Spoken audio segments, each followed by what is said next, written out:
সবাই বলে কোনো ধর্মই খারাপ কথা বলে না, ইসলাম একই কথা বলে। কেন তার সমস্ত পৃথিবী তৈরি করতে 6 দিন লাগলো? আপনি 9 মাস পরে জন্মাবেন, এতগুলো মানুষ দোজখে যাবে? কিন্তু অবাক হচ্ছেন এতগুলো মানুষ কিভাবে দোজখে যাবে।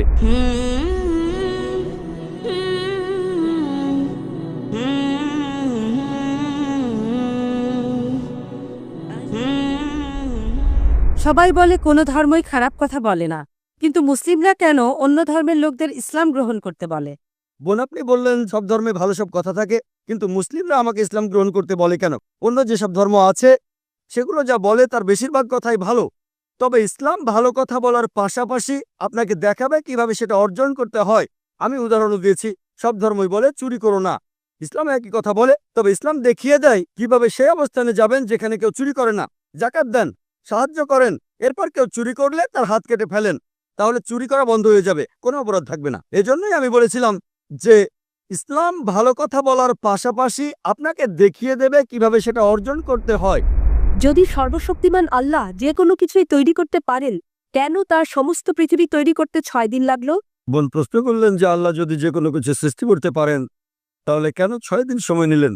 বোন, আল্লাহ যদি চাইতেন একদিনে সৃষ্টি করতে পারতেন, তখন আপনি বলতেন যে কেন একদিনে তৈরি করেছেন, 6 দিনে কেন নয়? কারণ আল্লাহ 6 দিনে এটাই বানাতে চেয়েছেন। কোরআন বলে যে আল্লাহ যা ইচ্ছে করেন তাই সৃষ্টি করতে পারেন। অনেক আয়াতে আছে, আল্লাহ বলেন কোরআনে সূরা আলে ইমরান অধ্যায় 3 আয়াত নম্বর 59, إن مثل عيسى عند الله كمثل آدم خلق من تراب ثم قال له كن فيكون। আল্লাহ আদম আলাইহিস সালামকে সৃষ্টি করেছেন যেমন তিনি যীশু খ্রিস্টকে সৃষ্টি করেছেন ধুলো থেকে, তিনি বলেন হও আর তা হয়ে যায়। আল্লাহ যখন কিছু সৃষ্টি করতে চান তিনি বলেন হওয়ার হয়ে যায়, তিনি ইচ্ছে করলেই এটা হয়ে যায়।